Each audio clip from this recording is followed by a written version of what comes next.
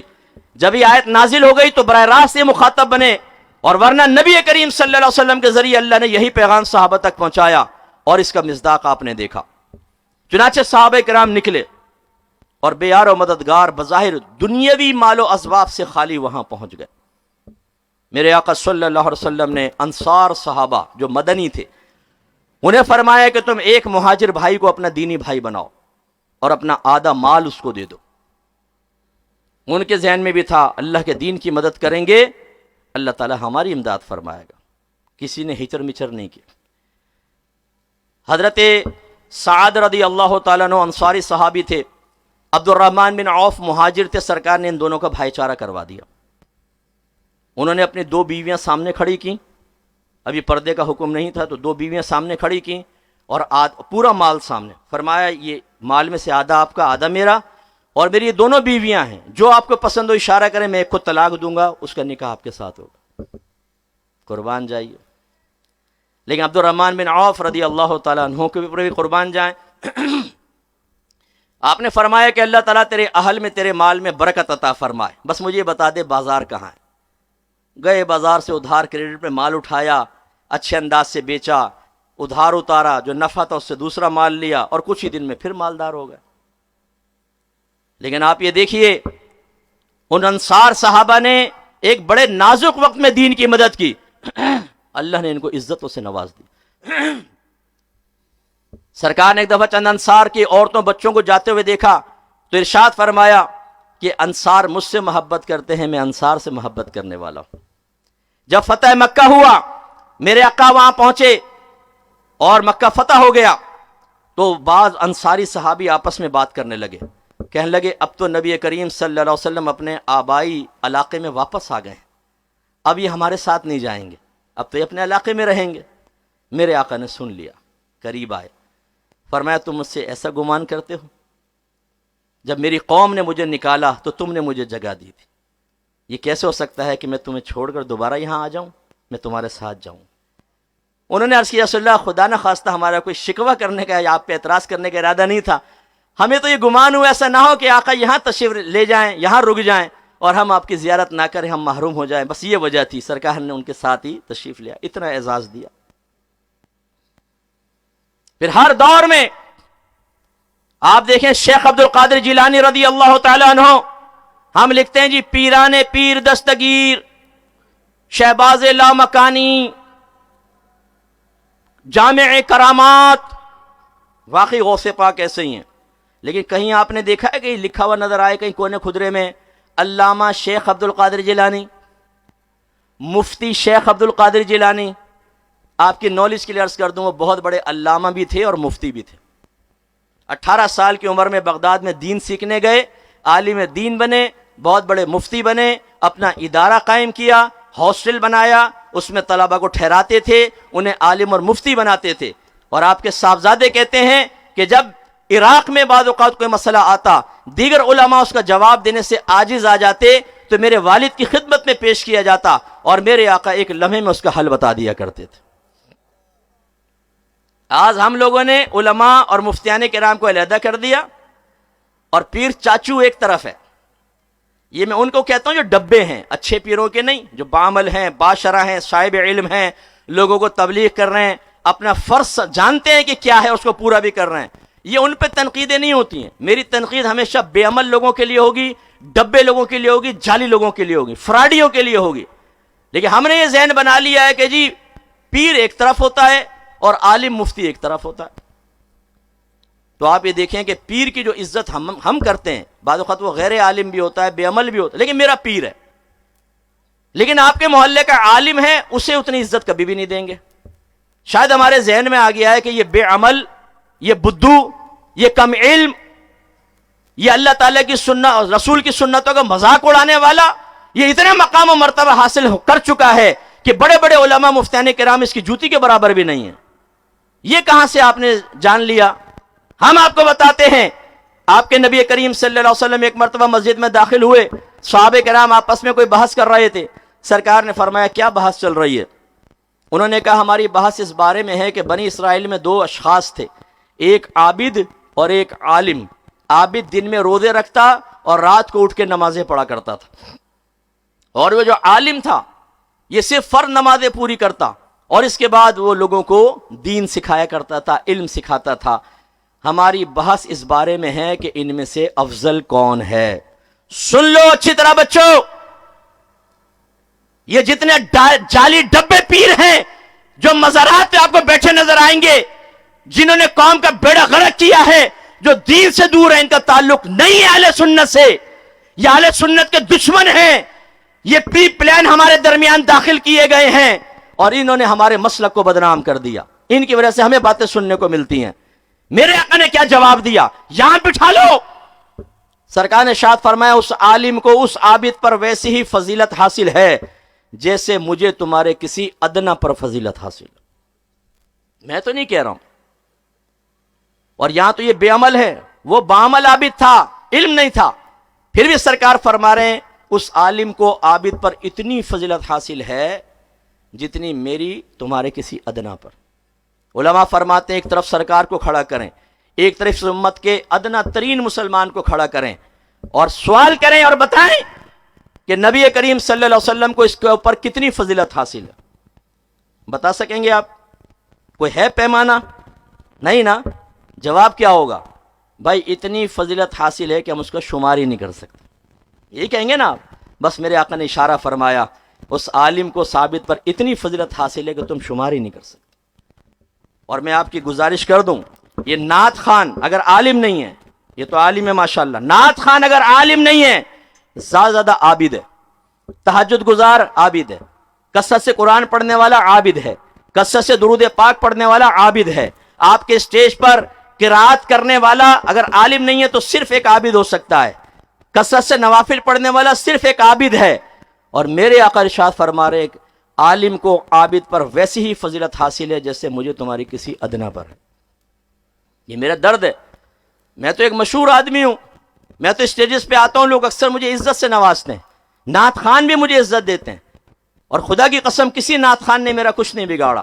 اس کا مطلب ہے میری کوئی ذاتی دشمنی تو ہے نہیں، لیکن میں نے یہ تفاوت دیکھا. ان کے گردنوں کے اندر سریے دیکھیے جو خاص طور پہ مشہور نعت خان ہیں، متکبر نعت خان، جنہیں لوگ بہت پیسہ دیتے ہیں، اسٹیج پیسوں سے بھر جاتا ہے لیکن تکبر اور غرور بھرا ہوا ہے. وہ آپ کے علاقائی عالم کو کبھی پروٹوکول نہیں دیں گے، ورنہ آزما کر دیکھ لیں. آپ تعارف کرا کر دیکھیں ہمارے علاقے کے عالم اور مفتی ہے، بیٹھے بیٹھے عالم صاحب تشریف.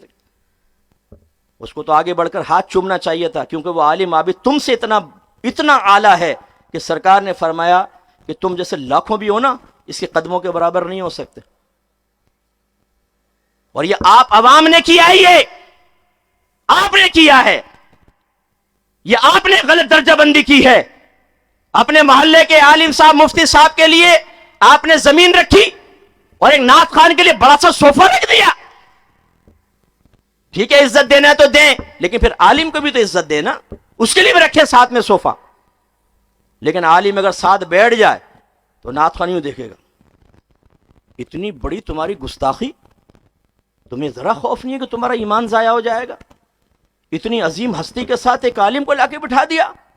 کم بختو میرا مقام مرتبہ کب جانو گے؟ غصے ہو جاتا ہے، پھر اشارے کرتا ہے. پھر اس کا جو بچہ جھمو رہا ہوتا ہے وہ دوسرے کان میں کہتا ہے ابھی تک آپ نعت خان کی عظمت کو نہیں پہچان سکے، آپ عالم صاحب کا الگ صوفہ رکھیں، کیونکہ 7 صوفہ رکھیں گے تو یہ جو نعت خان نعت پڑتا ہے اس کے جسم سے کرنٹ نکلتا ہے، اور یہ عالم صاحب اس کرنٹ کی تجلی برداشت نہیں کر سکیں گے، ہاں کہہ کے مر جائیں گے. ان کو سائیڈ میں کریں. یہ کھل کر کھیلنا چاہتے ہیں، کھل کر، پھر وہ ادھر ہو جاتا ہے، پھر وہ رمجم سٹارٹ ہو جاتی ہے۔ اس پر دو باتیں کہہ کے آگے چلوں گا، دو باتیں۔ نمبر 1، ایک آپ کو دعوت دوں، میں ایک ایسا طریقہ جانتا ہوں کہ بڑے سے بڑا نعت خوان آپ کے گھر پر پہنچے گا، کتنا ہی بڑا کیوں، جو ذہن میں تصور کر سکتے ہو نا وہ آپ کے گھر پہ پہنچے گا۔ 1 گھنٹہ، 1.5 گھنٹہ، 3 گھنٹہ جتنا پڑھوانا چاہے پڑھے گا، ایک پیسہ بھی مت دینا، پیسہ بھی نہیں لے گا، آپ کو پک اینڈ ڈراپ بھی نہیں دینا، وہ خود آئے گا اور پڑھ کے جائے گا۔ چاہتے ہیں صاحب؟ بولیے چاہتے ہیں؟ بس اپنے کمرے میں بیٹھیں، لائٹ کو تھوڑا ڈم کریں، یوٹیوب آن کر لیں، جس نعت خان کو بلانا ہے اس کا نام لکھیں، ٹڑنگ حاضر ہو جائے گا، پھر نعت پہ کلک کریں اور چلا دیں اور سنیں، پیسہ مت دیجیے گا، کہہ دینا پیسہ ایک نہیں دوں گا تجھے، پڑھتا رہے گا، 1 گھنٹہ پڑھواؤ، 2 گھنٹہ پڑھواؤ، 3 گھنٹہ پڑھواؤ، اور جب آپ کا موڈ پورا ہو جائے کہ اب جا بھائی بند کر دیں، چلا جائے گا فری کے اندر۔ او بھائی نعت خان کون سی نئی چیز آ کے پڑھتا ہے مجھے یہ بتائیے، نیا کلام تو پڑھتا ہی نہیں ہے، محرم راز یہ بیٹھے ہوئے، کیونکہ نیا کلام پڑھ لے نئی طرز کے اندر تو دوسرا فوراً اس کو ریکارڈنگ کر دے گا، یوٹیوب پہ ڈال دے گا اور اس کا سب کچھ ضائع ہو جائے گا۔ پرانی نعتیں، چودھری صاحب کی پسند کے 2 شعر، ان وڈیرا صاحب کی پسند کے 2 شعر، میزبان کی پسند کے 2 شعر، سیٹھ صاحب کی پسند کے 2 شعر، کیونکہ یہ پسند کے 2 شعر اور وہاں سے 2 لاکھ، یہ ڈیل ہے، پکی ہے، ایک تصوراتی اعتبار سے۔ کبھی یہ نہیں کہیں گے مونگ پھلی والے کی پسند کے 2 شعر، چوکیدار کی پسند کے 2 شعر، مکی والے کی پسند کے 2 شعر، یہ بیچارہ غریب سے لگ رہا ہے، غریب کی پسند کے 2 شعر، نہیں تم اس قابل ہی سائڈ میں ہٹو غریبیو۔ ایک چیز تو یہ ہے۔ دوسرا، ناراض مت ہوئیے گا، آپ عاشقان رسول کے دروازہ عشق پر میں تھوڑی سی ضرب زور سے لگانا چاہتا ہوں۔ ہماری نعت خوانیوں سے 4 چیزیں نکال دیں، صرف چند لوگ بیٹھے ہوں گے، باقی سب غائب ہو جائیں گے۔ کون سی 4 چیزیں؟ نمبر 1، کوئی مشہور نعت خوان مت بلائیے۔ نمبر 2، ایکو ساؤنڈ نہ ہو۔ نمبر 3، لنگر نہیں ہونا چاہیے اس۔ اور نمبر 4، عمرے کے ٹکٹ کا اعلان نہ ہو۔ پھر دیکھیں وہ شاقان رسول لاکھوں کی تعداد میں آئیں گے، لاکھوں کی تعداد۔ یار ہمیں شرم نہیں آتی ذرہ برابر؟ ہم نے دین کو مذاق بنا رکھا ہے، ہم اپنے نفس کی غلامی میں بعض اوقات نعت خوانیوں کے اندر آ رہے ہوتے ہیں، اللہ کی رضا کے لیے نہیں، جس کی علامت یہ ہوتی ہے کہ اگر اعلان ہو جائے نا کہ یہاں پر کھانا نہیں ہوگا، بھاگ جائیں گے۔ اور اگر یہ اعلان ہو جائے، یعنی بہت سارے بھاگ جائیں گے، ہر ایک نہیں، اعلان ہو جائے کہ جی وہ بڑے نعت خوان آنے تھے، آپ سب ان کو سننے آئے، لیکن اچانک ان کی طبیعت خراب ہو گئی، وہی نہیں آ رہے، تو چنانچہ مفتی صاحب جو ہیں وہ نعت پڑھیں گے، آپ ان کی نعت سنیں، آدھے سے زیادہ پنڈال خالی ہو جائے گا۔ مفتی صاحب کیا سنائیں گے؟ ہمیں کلام رسول نہیں سننا، ہمیں تو ساتھ میں رم جم کا تڑکا چاہیے، ہمیں تو ٹھمکے چاہیے، جھومو جو جھومے اللہ اس کو مدینہ دکھائے۔ او بھائی یہ بے مغز سی دعائیں، یہ مفادات سے بھرپور دعائیں، تم نے دعا کی مدینہ دکھائے، جھومو جھومو جھومو، ادھر گر رہے ہیں ادھر گر رہے ہیں، یہ طریقہ کار ہے سرکار کی نعت خانے کے اندر بیٹھنے کا؟ ابھی میں نے آپ کو شیخ عبدالحق محدث دہلوی رحمۃ اللہ علیہ کا قول سنایا تھا، بھئی آرام سے بیٹھیں، غور سے سنیں، ادب احترام سے سنیں، احترام سے سنیں۔ تو ہماری صورتحال یہ ہے، اور میرے آقا صلی اللہ علیہ وسلم نے عالم کا کتنا مقام و مرتبہ بیان فرمایا۔ تو جو صحابہ کرام آئے، انہوں نے قربانیاں دیں، اللہ نے واقعی ان کی مدد فرمائی، ان کو عروج عطا فرمایا۔ آج اگر کوئی آپ سے ادنا شخص سے بھی پوچھے، ادنا شخص سے مراد جس کو کوئی زیادہ علم نہ ہو، لیکن اس سے بھی آپ پوچھ کر دیکھ لیں اپنے محلے میں کہ کیا صحابہ کرام سے بڑھ کر کوئی عاشق رسول، اللہ کا پیارا، قیامت تک آ سکتا ہے؟ یعنی نبی کریم کی بات کر رہا ہوں، صحابہ سے بڑھ کر؟ وہ کہے گا نہیں۔ کیوں؟ اس لیے کہ صحابہ کرام واقعی سچے عاشق رسول تھے، واقعی دین کی خدمت گزار تھے، واقعی جذبے والے تھے۔ حالانکہ انہوں نے بکثرت نعت خوانیاں تو نہیں کی تھی، انہوں نے دیگیں تو نہیں پکائی تھی، انہوں نے 11ویں تو نہیں کی تھی، انہوں نے 12ویں تو نہیں کی تھی، انہوں نے ختم قادریہ تو نہیں کیا تھا، انہوں نے جس طرح ہم شب معراج منا رہے ہیں ایسی کوئی شب معراج نہیں منائی۔ وہ شب برات میں اجتماعی طور پہ اس طرح ان سے منقول نہیں ہے کہ مسجدوں میں آ کے عبادات کی ہوں۔ اس کے باوجود آپ یہ کہہ رہے ہیں کہ صحابہ کرام سے بڑھ کر کوئی نہیں ہے، کیوں؟ اس لیے کہ ان تنصر اللہ ینصرکم، اگر تم اللہ کے دین کی مدد کرو گے اللہ تمہاری امداد فرمائے گا۔ سرکار کی زبان سے بھی کلمات نکلتے نہیں تھے، اشارہ ابرو پہ اپنی جانیں قربان کرنے کے لیے تیار تھے۔ اللہ کا حکم آ گیا، پھر نہیں دیکھا کہ ہمارا کتنا فائدہ ہے کتنا نقصان، پھر بس یہ دیکھا کہ اللہ کیسے راضی ہوگا، رسول کیسے راضی ہوگا۔ پہلے شراب حلال تھی، حضرت انس رضی اللہ تعالیٰ عنہ کہتے ہیں جب شراب کی حرمت کا حکم نازل ہوا تو اعلان ہوا کہ اللہ تعالیٰ نے شراب کو حرام کر دیا ہے، اسے اپنے گھروں سے نکالو۔ راوی کہتے ہیں کہ صحابہ کرام نے جو گھر میں مٹکے پڑے ہوئے تھے شرابوں کے، لا کے مدینے کی گلیوں میں توڑ دیے، اور مدینے کی گلیوں میں شراب ایسے بہنے لگی جیسے بارش کا پانی بہ رہا ہو۔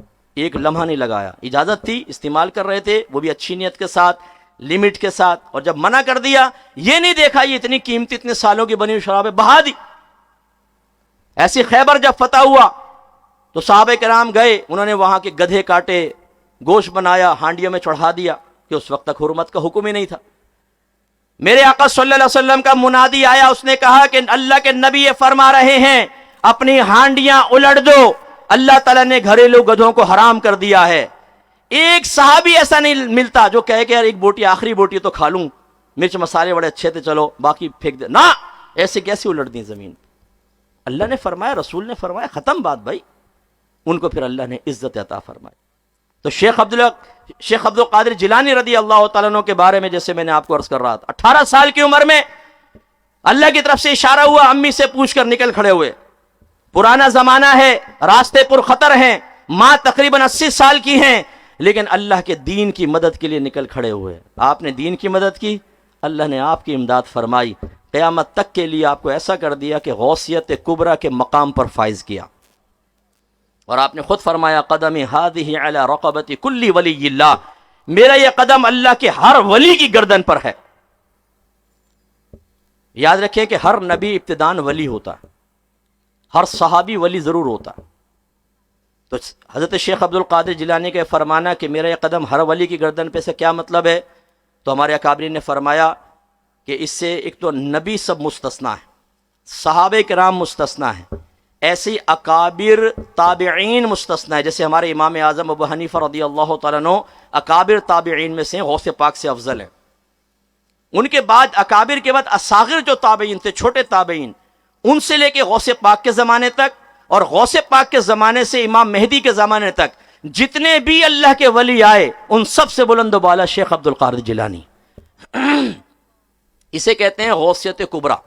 پھر جب امام مہدی آئیں گے اللہ تعالیٰ انہیں بھی غوثیت کبریٰ کا مقام عطا فرمائے گا، وہ گویا کہ شیخ عبد القادر جیلانی کے برابری مقام کے ہوں گے، لیکن اس طرح نہیں کہ شیخ عبد القادر جیلانی رضی اللہ تعالیٰ عنہ کی ولایت سلب ہو جائے یا مقام سلب ہو، آپ بھی غوثیت کبریٰ کے مقام پر فائز ہوں گے اور امام مہدی بھی ہوں گے۔ اللہ نے عزت دی۔ آج بھی آپ یہ دیکھیں اللہ کا وعدہ بالکل سچا ہے، جو اللہ کے دین کی مدد کرے گا اللہ اس کی امداد فرمائے گا۔ لیکن کیا کریں ہمارے اس معاشرے کی کہ ان آیات کو نہ تو ہم سنتے، نہ ان کے مفاہیم پر غور کرتے، نہ اس کے تقاضے کے مطابق اپنی طبیعتوں کو ڈھالتے ہیں۔ لہذا اللہ تو فرمائے دین کی مدد کرو، اللہ تمہاری مدد فرمائے گا، لیکن ہمارے محلے والا ایک آ کر کہتا ہے، پپو پان والا، ٹیٹا دودھ والا، البیلا جلیبی والا، ہمارے چاچا ماما تایا بعض اوقات، بیٹا دیکھو آج دین میں کچھ نہیں رکھا، میرے بیٹا مولوی بنو گے بھوکے مرو گے۔ ماں بھی پردے سے کہے کہ ہاں یہ میں سمجھا رہی تھی کوئی بیٹی بھی نہیں دے گا تجھے، کہ داڑھی رکھ لے گا تو پھر ہیں، یعنی ہم سارے داڑھی والے لڑکیوں کی تلاش میں گھوم رہے ہیں روڈوں کے اوپر، ہمیں نہیں ملی بیویاں۔ بدزن کرتے ہیں دین سے۔ آج بیٹا حلال نہ کماؤ، حلال سے گزارا نہیں ہوتا، کچھ اوپر نیچے کی کرنی پڑتی ہے، یعنی اللہ تعالیٰ غلط کہہ رہے ہیں، معاذ اللہ۔ ان عقل مندوں کی سن لو، گویا کہ یہ زبان حال سے یہ کہہ رہے ہیں کہ اس مفہوم کو نہ دیکھو کہ اللہ کے دین کی مدد کرو کہ اللہ تمہاری امداد فرمائے گا، بلکہ ہمارا مقولہ مانو، شیطان کو دوست بناؤ، نفس کی غلامی میں آؤ، بے عمل لوگوں کو دوست بناؤ، جو سورس والے ہیں، فائدوں والے ہیں، تو اللہ تمہاری امداد فرمائے گا۔ اور ہم کہتے ہیں ہاں جی۔ اب آپ کسی کو سمجھائیں، کہتے ہیں یار دیکھو نا آج حلال میں گزارا نہیں ہوتا، یار حلال کماؤں گا تو گھر کیسے چلے گا؟ اس سے پوچھیں دیانت داری سے بتا، تو نے کبھی دیانت داری سے حلال کمانے کی کوشش کی ہے؟ کیا تو نے کبھی یہ آزمایا کہ حلال کمائے گا تو اللہ تعالیٰ تجھے کتنی برکات سے نوازے گا؟ انشاءاللہ جواب ہوگا نہیں. اس وجہ سے کہ ہم کبھی ان چیزوں کو پریکٹیکلی طور پہ کرنے کے لیے تیار نہیں ہوتے. اور کیوں؟ اس لیے کہ کہی ہوئی باتیں اتنی ہم پر غالب آ جاتی ہیں کہ انہیں صحیح سمجھتے ہیں، دوسری باتوں کو غلط سمجھتے ہیں. حالانکہ خدا کی قسم جو دین کی طرف آتا ہے تو دنیا اس کی طرف کھنچ کر آتی. اور فرض کر لیں کہ اللہ تعالیٰ کسی کو آزمائش میں مبتلا کرنا چاہے تو رزق حلال کمانے والا ہی نہیں، کروڑوں اربوں خربوں اوپر نیچے سے کمانے والا بھی آزمائش میں آتا. دیکھ لیں اپنے ملک کا حال، کورونا کے اندر دیکھیں کیا ہوا تھا. میں چونکہ عوامی آدمی ہوں، باہر سے کتنے بھائی بہن ہمیں کال کرتے ہیں، آپ سمجھتے ہیں یو کے، U S A, Germany, Switzerland میں رہ رہے ہیں، بڑے خوش ہوں گے، بیچارے وہ بھی پریشان. کہیں بیوی کہتی ہے مجھ سے آپ شوہر توجہ نہیں کرتا، میرے قریب تک نہیں آتا، میری شکل سے نفرت کرتا ہے، آوارہ گرد لڑکیوں کے ساتھ اس کے رابطے ہیں. کہیں شوہر یہ کہتا ہے، جیسے ایک میں نے آپ کو بتایا کہ میری بیوی نے میرے منہ پہ تماچا مارا، بدتمیزی کرتی ہے، غیر مردوں کے ساتھ اس کے مراسم ہیں. ماں باپ یہ کہہ رہے ہیں کہ ہمارا بچہ مرتد ہو رہا ہے، ملحد ہو رہا ہے، شیطان کی پوجا کرنے والوں کے ساتھ چلا گیا ہے. لڑکیاں ہماری سکھوں سے، ہندوؤں سے، انگریزوں سے بغیر انہیں مسلمان کیے نکاح کر رہی ہیں. مسلمان بڑے پریشان. آپ کیا سمجھتے ہیں کہ اوپر نیچے کی کرنے کے بعد آپ ساری پریشانیاں ختم کر بیٹھیں گے، اللہ کو بے بس کر دیں گے، آپ سب چیز خرید لیں گے؟ نہیں. ایک تو ضمیر کی ملامت ساری زندگی آپ کو نہیں چھوڑے گی، دوسرا حرام اور بے عملی کی نحوست نہیں چھوڑے گی. آپ کی اولاد جوان ہو کے آپ کی آنکھوں میں آنکھیں ڈال کے بدتمیزیاں کرے گی. آپ مر کے تو دیکھیں، آپ کی قبر پہ آ جائے تو میرا نام بدل دیجیے گا، آپ کے لیے ہاتھ اٹھا کے دعائیں نہیں کریں گے، اور اتنے بڑے گناہ جاریہ بنیں گے آپ کے لیے، کیونکہ آپ نے ان کو دین سے دور رکھا، انہیں حرام کھلایا، انہیں ایک راستہ دکھایا کہ بیٹا میں نے بھی حرام کمایا ہے، تم بھی کماؤ، بچہ بھی حرام میں لگا، آپ کے لیے بہت بڑا گناہ جاریہ، عذاب قبر شدید قسم کا، آپ کی چیخیں سننے والا وہاں کوئی نہیں ہوگا. ہم نے دین کو مذاق بنایا، قرآن کو مذاق بنایا. کہاں گیا وہ اعتقاد اور اعتماد جو نبی کی باتوں پر صحابہ نے کیا تھا اور اللہ نے ان کو اس کا مصداق بنایا؟ جو آیات میں، جو حدیثوں میں انعام بیان کیا اللہ نے ان کو عطا فرمائے، وہ مالدار بھی ہوئے. خصوصاً عمر فاروق رضی اللہ تعالیٰ عنہ کے زمانے میں جب فتوحات کا سلسلہ ہوا، کثیر مال آیا، اللہ نے بہت عطا فرمایا، دنیاوی ترقیاں بھی عطا فرمائیں، اور عزت اور احترام تو دیکھ لیں قیامت تک. آپ کتنے بھی مالدار بن جائیں اوپر نیچے کا مال لے کر، جب آپ غور کریں گے ایک مالدار آپ سے زیادہ ہی ہوگا، اور کریں پھر مالدار آگے ہوگا. ایسا تو نہیں ہو سکتا کہ دنیا کے سب سے مالدار بن جائیں، اور پھر آہستہ آہستہ ایک ایسا وقت آئے گا کہ آپ اور ہم اس شعر کا مصداق بن جائیں گے. سیٹھ جی کو فکر تھی ایک ایک کے 10 کیجئے، موت آ پہنچی کہ صاحب جان واپس کیجئے. آ جاؤ، آپ یہاں پر حساب دو ایک ایک پیسے کا. قبر میں عذاب شروع، میدان محشر میں جب اللہ تعالیٰ کی بارگاہ میں آئیں گے. میں آپ سے کوشچن کرتا ہوں، اگر ایک نوجوان دین پر چلنے کی وجہ سے اگر بظاہر تنگ دستی میں مبتلا رہا، لوگوں نے تانا زنی بھی کی، اس کی بیوی بھی ناراض، بچے بھی ناراض، ماں باپ بھی اظہار ناراضگی کرتے رہے، لیکن جب وہ مرے گا دین پر چلنے والا بارگاہ الہی میں پہنچے گا، بتائیے رسوا، بدنام، شرمندہ ہوگا یا اللہ تعالیٰ اس کو عزت کا تاج پہنا کر جنت الفردوس میں جگہ عطا فرمائے گا؟ اور دین سے نفرت کرنے والا، دینداروں کا مذاق اڑانے والا، انہیں غلط مشورے دینے والا، ارے بھائی دین میں کچھ بھی نہیں رکھا ہے، اوپر نیچے کی نہیں کرو گے، حرام نہیں کماؤ گے، گزارا نہیں ہوگا تمہارا، بھیک مانگتے پھرو گے.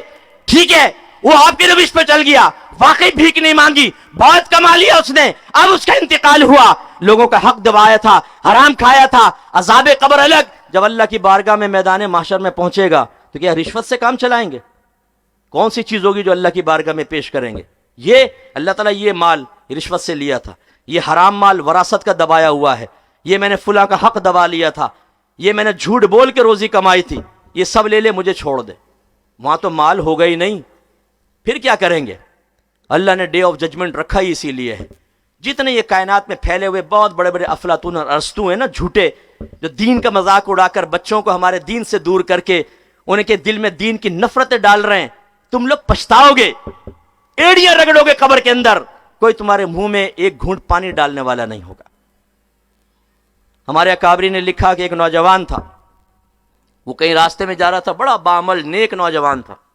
ملک الموت علیہ السلام تشریف لے آئے. اس وقت ظاہر ہو کر روح قبض کیا کرتے تھے. قریب آئے، سلام کیا، بچے نے جواب دیا، کہا کہ جانتے ہو میں کون ہوں؟ کہا کہ جی نہیں. کہا میں ملک الموت ہوں۔ نوجوان ہنس پڑا، خوش ہو گیا، کہنے لگا آپ ملک الموت ہیں؟ بہت دیر کر دی آپ نے آنے میں، جلدی سے میری روح نکالیں تاکہ میں اپنے رب سے ملاقات کر سکوں۔ حضرت نے فرمایا کہ نہیں، مجھے اللہ کا حکم ہے کہ میں تمہیں کچھ مہلت دے دوں، جو کرنا ہے تم کر سکتے ہو۔ نوجوان نے کہا یہ بتائیے کہ اللہ کی ملاقات سے بڑھ کر بھی کوئی کام ہو سکتا ہے؟ کہا کہ نہیں، مجھے اللہ کا حکم ہے، آپ کچھ کریں۔ کہا اچھا، اگر میرے رب کی مرضی ہے میں 2 رکعت پہلے میں وضو کر لوں، 2 رکعت نماز پڑھوں، جب میں سجدے میں جاؤں تو میری روح قبض کر لیجئے گا۔ اور ایسے ہی ہوا، اس کی روح قبض ہو گئی۔ آپ نے دیکھا، مذاق اڑائیں، داڑھی والے کا مذاق اڑاؤ مسلمان ہو کر، برقعے والی بچیوں کا مذاق اڑاؤ مسلمان ہو کر، جو بچی آپ کی مجلس اور محفل سے، میں بہنوں سے کہہ رہا ہوں، غیبت چھوڑ کر اڑ جا، اس کو ملانی کہہ کے اس کا مذاق اڑاؤ، لیکن میدان معاشر میں ذلت و رسوائی آپ کو مقدر ہونے والی ہے۔ مر کے تو دیکھو ذرا۔ ایسے لوگوں کو میں چیلنج کرتا ہوں، کرو بھی دعا میرے ساتھ، اللہ ہمیں موت دے دے، کرو ذرا دعا۔ کبھی بھی نہیں کر سکتے، کیونکہ ہمیں موت پسند نہیں ہے، ہمیں پتہ ہے ہمارے کارنامے کیا ہیں، ہمارا کیا انجام ہونے والا ہے۔ ہمیں اللہ سے ملاقات پسند نہیں ہے، ہمیں جنت کے نظارے پسند نہیں ہیں۔ حالانکہ حدیثوں میں کہ تیسرا کویشچن ہوگا، ما کنت تقول فی حق ھذا الرجل، تو اس شخص کے بارے میں کیا کہا کرتا تھا؟ میرے آقا جلوہ افروز ہوں گے، آپ کے پسینے کی مہک سے پوری قبر منور ہو جائے گی، مہک جائے گی، نور ہی نور آ جائے گا۔ اس نبی کو ہم دیکھیں گے جس نبی کا صرف نام سنا تھا اور کائنات میں اس کے نام پہ گردنیں کٹتی ہم نے دیکھی تھی، اس نبی سامنے ہوں گے۔ لیکن موت کی تمنا تو کر کے دیکھو، نہیں کریں گے۔ پتہ ہے ہم چور ہیں، پتہ ہے کہ سب سے بڑے دین کے دشمن خود مسلمان ہیں، جو اپنے گھر میں دین کو داخل نہیں ہونے دیتا۔ کافر کیا ہمارا بگاڑے گا، ہم بگاڑیں گے۔ تو انجام کیا ہوگا؟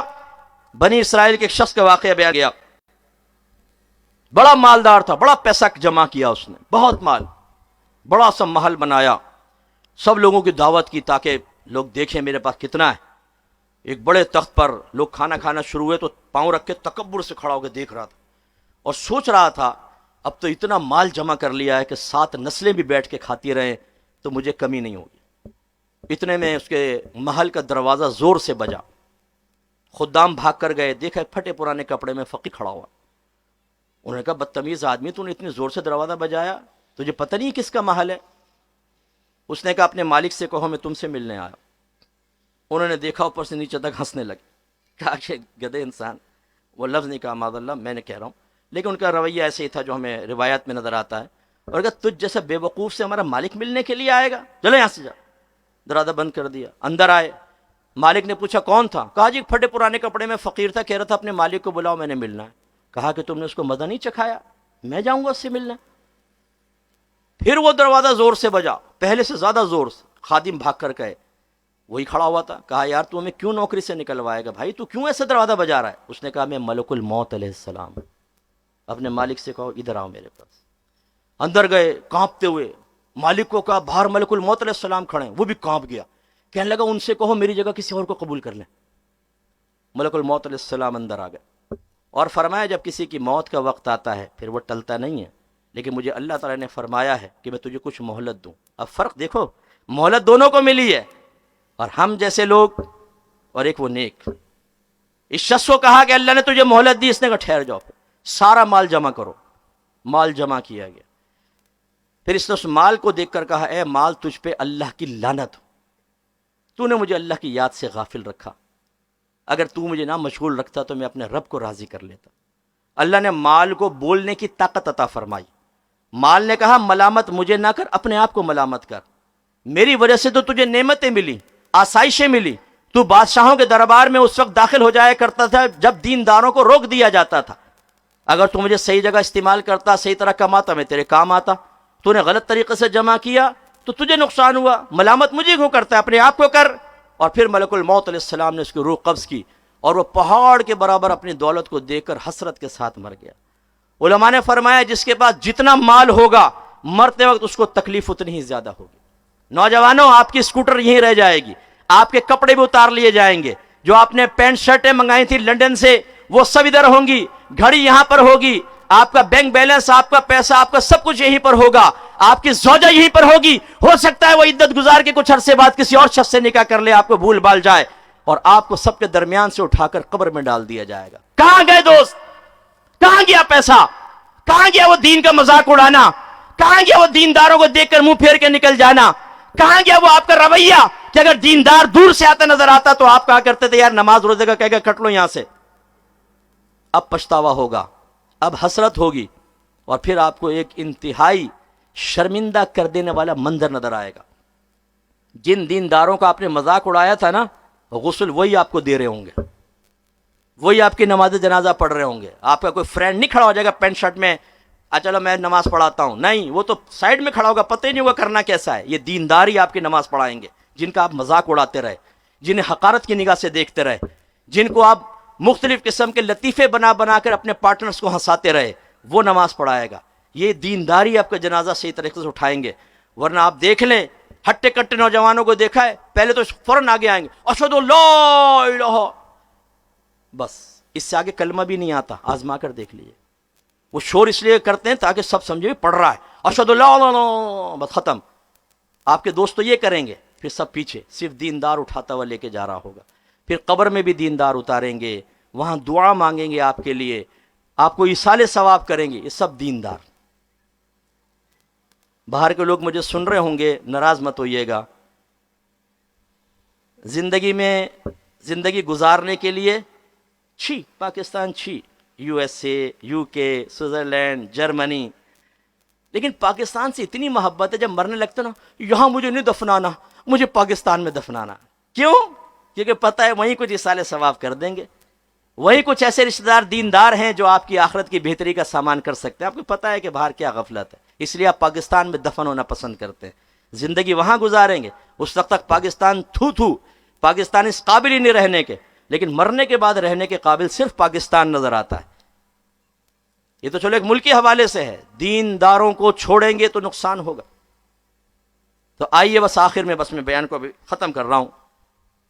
اگر آپ کا ذہن بنتا ہے کہ ہاں ہمیں دین کی مدد کرنی چاہیے، اور یہ کوئی اللہ پہ احسان نہیں ہے، اللہ نے بدلا ڈیل ہے، ڈیل، اللہ کے دین کی مدد کرو اللہ تمہاری مدد کرے گا، آؤ ڈیل کر لو۔ آج کل ڈیل سے کتنے کام ہو رہے ہیں آپ یہ دیکھیں، گورنمنٹیں بن رہی ہیں ڈیل سے، دیگر معاملات ہوتے ہیں، ہو سکتا ہے پیچھے ڈیل نہ بھی ہو، لیکن بہرحال مشہور تو یہ کہ ڈیل ہو رہی ہے۔ ایسے اللہ تعالیٰ نے ایک ڈیل پیش کی ہے، اللہ کے دین کی مدد کرو اللہ تمہاری امداد فرمائے گا۔ ڈیل قبول کر لیں۔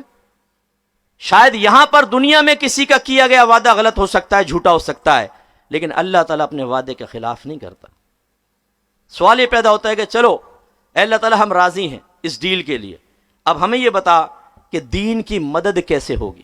بس یہ میرا آخری پوائنٹ ہے اس کے لیے۔ نمبر 1، جب تک دین کی تعلیم باقی نہیں رہے گی دین کی مدد نہیں ہو سکتی۔ اسی لیے سرکار صلی اللہ علیہ وسلم نے تیزی سے عالم بنائے، مفتی بنائے، مجتہد صحابہ بنائے، اور بقیہ صحابہ کو مکلف بنایا کہ ان سے آ کے علم دین سیکھیں۔ سرکار جب نماز پڑھاتے تو فرماتے جو علم میں سب سے زیادہ ہیں وہ میرے قریب کھڑے ہوں، پھر جو ان سے قریب ہیں، پھر جو ان سے قریب ہیں، یعنی علم کے اعتبار سے سرکار قریب کرتے تھے۔ علماء پیدا کیے دیگر، کیونکہ وہ ڈیلیور کریں گے دین کو، وہ قرآن و حدیث کو بتائیں گے۔ لہٰذا دین کی تعلیمات اور اس کا بڑا منبع اور ماخذ قرآن اور حدیث، دو چیزیں ہیں۔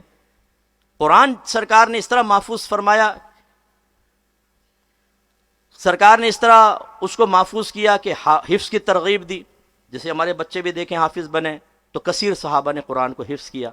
دوسرا سرکار فرماتے اس کو لکھ کر محفوظ کرو، تو جلدی جلدی لکھتے تھے، لیکن 8-10 بیٹھے ہیں، آیت آئی ان کو لکھوائی، پھر سرکار کہیں اور گئے، دیگر 8-10 صحابہ ہیں، دوسری آیت کوئی نازل ہوئی ان کو لکھوائی، پھر وہ آپس میں ایکسچینج کیا کرتے تھے، کبھی کبھی نہیں بھی کرتے تھے، پتہ نہیں چلتا تھا، جیسے سفر میں آئی تو ادھر والوں کو نہیں پتہ چلا، لیکن آہستہ آہستہ معلوم ہو جاتا تھا، فوری طور پہ نہیں پتہ چلتا تھا۔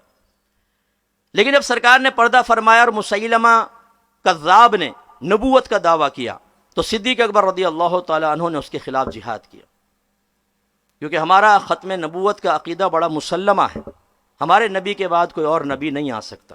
اس نے دعویٰ کیا کہ میں ہوں نبی، اس کا طریقہ کیا ہے؟ جہاد۔ لیکن میں آپ کو ترغیب نہیں دے رہا ہوں کہ کوئی اگر اس طرح کا دعویٰ کرتا ہے تو آپ ریاست کے معاملات کو ہاتھ میں لیں، ہاں احتجاج کرنا ہمارا حق ہے، اس طرح کے معاملات کرنا کہ اگر فرض کر لیں کسی جانب سے ڈھیل دی جا رہی ہو تو سختی پہ مجبور کر دیا جائے، ایسے شخص کو کافر کردار تک تو پہنچانا ہوگا۔ تو صدیق اکبر نے جہاد کا اعلان کیا، جہاد ہوا، کثیر حافظ صحابہ شہید ہو گئے۔ عمر فاروق حاضر ہوئے، کہا کہ اگر اسی طرح حافظ صحابہ شہید ہوتے رہے تو قرآن کی حفاظت کا معاملہ خطرے میں پڑ جائے گا۔ حالانکہ اللہ نے کیا فرمایا؟ اِنَّا نَحْنُ نَزَّلْنَا الذِّكْرَ وَإِنَّا لَهُ لَحَافِظُونَ، بے شک ہم نے قرآن کو نازل کیا اور اس کی حفاظت کرنے والے ہم ہی ہیں، اللہ تعالیٰ فرما رہا ہے۔ لیکن مطلب کیا ہے؟ اللہ تعالیٰ حفاظت ایسے فرمائے گا کسی کا تو ہاتھ توڑ دے گا بڑھتا ہوا، اور یا اللہ تعالیٰ توفیق دے گا اس کے بندے قرآن کو حفظ کریں گے اور جعلی قرآنوں کو ہٹاتے رہیں گے، یوں اللہ تعالیٰ کی توفیق سے قرآن کی حفاظت ہوتی رہے گی۔ تو قرآن محفوظ ہوا، آج آپ کے میرے درمیان ہے۔ یہ الگ بات ہے کہ توفیق نہیں ہے، ہم میں بہت سارے ایسے بیٹھے ہوں گے جنہوں نے کئی سالوں سے قرآن نہیں پڑھا ہے، اور بہت سارے ایسے بیٹھے ہوں گے جنہوں نے ایک بار بھی قرآن کو ترجمہ اور تفسیر سے پڑھنے کی زحمت گوارا نہیں کی، انہیں نہیں پتا ان کا رب قرآن میں کیا کہہ رہا ہے، جھوم جھوم کے پڑھ رہے ضرور ہے لیکن پتہ نہیں کہ میرے رب نے کیا فرمایا۔ دوسرا ماخستہ حدیث، سرکار نے بیان فرمائی، باتیں صحابہ کرام نے محفوظ کی، یہ تعلیمات عام ہوئی، اس نے دین کو مجتمع کر کے رکھا، ورنہ دین کبھی کا مٹ چکا ہوتا، ختم ہو جاتا، کب تک ذہنوں میں رہتا۔ حدیثوں کی کتابیں جمع ہوئیں۔ ہاں یہ الگ درد ہے ہمارا کہ آپ میں بہت سارے ایسے ہوں گے جنہوں نے حدیث کی کوئی کتاب اپنے گھر میں نہیں رکھی۔ بخاری، مسلم، ترمذی، نسائی، ابو داؤد، ابن ماجہ، یہ سہائے ستہ کہلاتی ہیں، 6 صحیح ترین حدیثوں کی کتابیں، اگرچہ ان میں ضعیف بھی ہیں، موضوع حدیثیں بھی ہیں، لیکن اکثر اس میں ہیں، اور قوم کا اعتماد ہے کہ یہ صحیح کتابیں۔ اور بخاری، جس کے بارے میں اکثر علماء یہ کہتے ہیں جمہور کہ قرآن کے بعد سب سے صحیح ترین کتاب روئے زمین پر بخاری شریف، لیکن ہیں ہمارے گھروں میں بخاری، ترمذی، نسائی، ابو داؤد، ابن ماجہ، کبھی آپ نے بخاری کو ہاتھ میں بھی لے کر دیکھا ہے؟ کبھی نہیں۔ ان سے ہمارا دین محفوظ ہوا۔ تیسرا پھر جو دین محفوظ ہوتا ہے یا ہوگا وہ ہے مدارس کا قیام، نئے نئے علماء بنے، مفتیان کرام بنے، دینی لیڈر بنے۔ سرکار نے فرمایا کہ قرب قیامت میں علم اٹھا لیا جائے گا، لیکن ایسا نہیں ہوگا کہ سینوں سے کھینچ لیا جائے، بلکہ علماء فوت ہوں گے اور ان کی جگہ لینے والا کوئی نہیں ہوگا۔ اور جب اللہ تعالیٰ کسی عالم کو نہیں چھوڑے گا تو لوگ جاہلوں کو اپنا لیڈر بنا لیں گے اور ان سے مسائل معلوم کریں گے، اور وہ غلط فتوے دے کر خود بھی گمراہ ہوں گے اور لوگوں کو بھی گمراہ کریں گے۔ حضرت بہت دیر سے کھڑے ہیں آپ، کافی دیر ہو گئی، ذرا جلدی سے ہٹ جائیں، مجھے ذرا آخری بار میں کر رہا ہوں، مجھے بیان کرنے دیں ذرا۔ تو سرکار نے یہ قرب قیامت کی خبر دی ہے، عالم جائیں گے دنیا سے، کوئی بتانے والا نہیں ہوگا، اور اگر ہوگا بھی تو یہ اشارہ ایک اور جگہ حدیث میں سرکار نے دیا، قرب قیامت کی علامات میں سے یہ ہے کہ جہالت عام ہوگی۔ جو آپ کے علماء موجود ہیں، میں آپ سے پوچھتا ہوں، ہاتھ نہیں اٹھانا ہے آپ نے، صرف میں گراؤنڈ ریلیٹیوز پہ کلام کر کے آپ کے شعور کی بیداری چاہتا ہوں۔ آج اپنے موبائل کی کانٹیکٹ لسٹ میں چیک کریں کتنے عالم کا نام لکھا ہوا، کتنے مفتیان کرام کا نام ہے، اور اگر ہے تو آپ نے پچھلے پورے 2 مہینے ان سے کتنی مرتبہ کانٹیکٹ کیا اپنے مسائل کے لیے؟ نہیں۔ یہ بیکار سی مخلوق ہے، کیا ضرورت ہے؟ شرابی، جواری، باس، بیوی، بچے، ماں باپ، سب سے کالیں ہو رہی ہیں، عالم سے کیوں ہوگی؟ تو علماء سے دین سنبھلے گا، اچھے لیڈر سے، ورنہ جاہل لیڈر آئیں گے، آپ بچ گئے، آپ کی نسلیں بچ جائیں کوئی گارنٹی نہیں ہے، میری نسلیں بچ جائیں کوئی گارنٹی نہیں۔ جس طرح کہ آج سوشل میڈیا پہ بدتمیزیوں کا طوفان ہے کہ ہاتھ میں قرآن، ادھر بخاری لے کر، اور ہمارے نوجوان نسلوں کو تباہ کیا جا رہا ہے، اور یہ میرا درد ہے۔ بعض لوگ ناراض ہو جاتے ہیں، میں یہ عرض کرتا ہوں کہ ہم علماء کی بہت بھاری ذمہ داری ہے کہ اپنے نوجوانوں کو اتنا دے دیں کہ یہ فل ہو جائے کہ کسی فاسد چیز کی گنجائش ہی نہ رہے۔ لیکن جب ہم ان کو دلیل نہیں دیتے، ہمارے بیانات ایسے نہیں ہوتے کہ بچے اس سے سیکھیں، یہ خالی ہوتا ہے، معمولات کا عادی بنا دیا۔ آپ کے گھر میں 11ویں ہوتی ہے جی 40 سال سے، 12ویں کرتے ہیں 50 سال سے، ختم قادریہ 30 سال سے، خواجہ صاحب کی چھٹی 2 سال سے، کنڈے دادی جان بھی کرتی آئی ہیں، ماشاءاللہ۔ مزارات پہ جاتے ہوں گے آپ، چادریں بھی چڑھاتے ہوں گے جی ماشاءاللہ، صلاۃ و سلام تو پڑھتے ہوں گے الحمدللہ، انگوٹھے بھی چومتے ہوں گے، یس، معمولات چل رہے ہیں۔ اچھا ان کی دلیل دے دو، کس طرح جائز ہیں، کہاں سے ثابت یہ نہ پوچھیں آپ، کر تو رہے ہیں بس۔ نتیجہ یہ نکلتا ہے جب ہمارے ینگسٹرز فیس بک پہ جاتے ہیں، یوٹیوب پہ جاتے ہیں، وہاں پہ کسی کا بیان سنتے، ذہن خالی ہے، خالی ذہن میں ان کی دلیلیں جگہ بنا لیتی ہیں۔ اچھا جگہ بن گئی، اب وہ گیا والد صاحب کے، ابو یہ فلاں سے میں نے سنا، ہم ایسا کیوں کرتے ہیں؟ بیٹا مجھے تو پتہ نہیں، تمہارے دادا جان کرتے تھے میں بھی کرتا ہوں۔ امی کے پاس سے، امی آپ بتائیں، بھائی ہمیں نہیں پتا بیٹا، یہ تو نانی جان کرتی تھی، دادی جان کرتی تھی، ہم نے بھی کرنا شروع کر، یہ دلیل ہوتی ہے ہماری؟ ہمارے بچہ پھر اس کی تعلیم کو قبول کرتا ہے۔ اور ماذ اللہ ثم ماذ اللہ، کتنے لڑکے ایسے ہیں، بچیاں ایسی ہیں جو مرتد ہو گئے، اسلام چھوڑ دیا انہوں نے، نام وہی ہے، نام اچھا سا ہے، کوئی زینب رکھا ہے، کسی نے عائشہ نام رکھا ہوا ہے، کوئی چراغ دین ہے، کوئی نور دین ہے، لیکن وہ غلط چیز ذہن میں آئی، اسے بٹھایا، وہ اسلام کے خلاف تھی، پتہ ہی نہیں، مرتد ہو گئے۔ اپنی نسلوں کو ہم نے یہ تباہ کر رہے۔ تو اس کا مطلب یہ ہوا، قرآن، حدیث، علم دین، علماء، مفتیان کرام، اچھے لیڈر اور دینی ادارے، یہ سب ریڑھ کی ہڈی کی حیثیت رکھتے ہیں۔ میں نعت خانوں کا یا نعت خانی کا بالکل مخالف نہیں، میں تو وہی فری والی نعت خانی چلاتا ہوں۔ الحمدللہ کام کرتے ہوئے تھکا، ایک نعت لگائی، سنا، بعمل نعت خانوں کی سنتا ہوں، جوش پیدا ہوا، سکون پیدا ہوا، پھر اپنا کام شروع کر دیا۔ میں 6 گھنٹے 7 گھنٹے نعت خانیوں میں نہیں لگاتا، جس میں معاذ اللہ بے ذوقی کے ساتھ بیٹھ کر صرف ایک شخص کو پروٹوکول دینے کے لیے ہم آئے ہوتے ہیں کہ اسی سے اللہ کے نبی کی نعت سنیں گے اور غور سے سنیں گے، باقی سب تو ایسی ہیں غریبی کے اندر، اور پھر یہ نہیں پتہ ہوتا کہ باہر نکل کے ہم نے کس قدر ایک بے ادبی کا ارتکاب کر کے اپنے آپ کو بارگاہ رسالت سے دور کر دیا ہے۔ ہم سمجھتے ہیں بہت، لیکن میں آپ سے کوشچن کرنا چاہتا ہوں صرف شعور کی بیداری کے لیے، آپ 1,00,000 سال تک نعت خانیاں کریں، سارے ملک کے بڑے بڑے نعت خانوں کو بلائیں، ہر ایک کو 2-2 لاکھ، 3-3 لاکھ، 4-4 لاکھ دے، جو لوگ آئیں اعلان کرے، ہر ایک کو 10-10 ہزار روپے دیے جائیں گے، لاکھوں کا مجمع ہوگا، مجمع کثیر، 1 سال، لاکھوں سال آپ کرتے رہیں، لیکن کوئی عالم بنے گا؟ کوئی مفتی تیار ہوگا؟ کوئی لیڈر تیار ہوگا؟ کوئی حافظ قرآن تیار ہوگا؟ کوئی حرام حلال کے مسائل سیکھ سکے گا؟ کوئی طہارت کے مسائل سیکھ سکے گا؟ اسے پتہ چلے گا لوگوں کو دوستی کون سی جائز ہے، کون سی ناجائز، انہیں معلوم ہوگا موجودہ دور میں حلال کے ذرائع کون سے اور حرام کے ذرائع کیسے ہیں، لوگوں کو سود کی تعریف معلوم ہو جائے گی، کیا بچے ماں باپ کے فرما بردار ہو جائیں گے، ان کی آنکھوں میں آنکھیں ڈال کر ان کی کمزوریوں کا احساس دلانا ترک کر دیں گے، کیا ہمارے بچے لڑکیوں سے دوستی چھوڑ دیں گے؟ نہیں۔ کتنے نوجوان ایسے ہیں جو نعت خانیوں میں بیٹھتے ہیں اور نعت خانوں سے روابط بھی ہیں، لیکن لڑکی بازی میں لگے پڑے ہیں، شرابیں پی رہے ہیں، چرس پی رہے ہیں، ماں بہن کی گندی گالیاں بک رہے ہیں، حرام کمانے کے دلیر ہیں۔ کیوں نعت خانیوں کی برکت ہمیں حاصل نہیں ہو رہی؟ اس لیے کہ ہم حقیقتاً برکت حاصل کرنے نہیں، اپنے نفس کی غلامی میں جاتے ہیں۔ نفس کہتا ہے یار چل مزہ آئے گا وہاں پر، پھر پارٹنر تلاش کرتے ہیں، یار کوئی ساتھ ہوگا نا، پھر نبی کریم کا ذکر سننے میں مزہ آئے گا، اکیلے کوئی مزہ آتا ہے؟ یار چل رہا ہے، فلاں آ رہا ہے تو اچھا یار کنوینس نہیں ہے نا بھائی، بیٹھ پیچھے، گر پہنچ گئے صاحب وہاں پر، دونوں بیٹھ گئے، لے پان کھا، گٹکا یہاں رکھا، یہاں رکھا، اعلی حضرت کی نعت پڑھ رہے ہیں، سمجھ کچھ نہیں آ رہا، اسے کان میں پوچھو کیا کہہ رہے ہیں آواز تو اوپر نیچے ہو رہی ہے نا، نفس کو تو مزہ آ رہا ہے، کچھ نہیں سمجھ میں آ رہا کیا ہے کیا نہیں، خالی جھومے باہر نکل گئے، حق کے مسلک ادا کر دیا صاحب، پکا سنی ہو گیا ہوں میں۔ اور اس سنی سے ایک بیسک کویسچن کریں ذرا، نبی کریم کے حاضر ناظر کے بارے میں پوچھ لیں، سرکار کی ازواج مطہرات کے نام پوچھ لیں، سرکار کے اولاد پاک کے نام پوچھ لیں، لڑکے کتنے تھے لڑکے کتنے، ان کے نام بتاؤ ذرا، اللہ کی تعریف پوچھ لیں، قرآن کسے کہتے ہیں قرآن کی تعریف پوچھ کر دیکھیں، صفر۔ میرے بچوں نعت خوانی کریں مسئلہ نہیں، ایک تو لمیٹڈ ہوں، اچھے بعمل نعت خوان ہوں، اور ان کی اتنی کثرت کی حاجت نہیں، اس سے کبھی مسلک نہیں چلے کرتے۔ دین کی مدد جو اللہ نے فرمائی ہے وہ وہی جو نبی کریم اور صحابہ کرام کے ذریعے ہوئی۔ وہ کیسے؟ دین قبول کیا صحابہ نے، استقامت پذیر رہے، رول ماڈل بنے، قرآن سیکھا، حدیث سیکھی، محفوظ رکھا، دوسروں کو سکھایا، علماء بنائے، مفتیان کرام بنائے، مجتہدین تیار ہوئے، مجاہدین تیار ہوئے، دین کے نام پر اپنی جانیں قربان کی، وقتی جدائیاں برداشت کی، تکلیفیں اور اذیتیں برداشت کی، اور قیامت تک کے لیے دین کو زندہ کر کے چلے گئے۔ بس آپ کو مجھے یہ کرنا ہے۔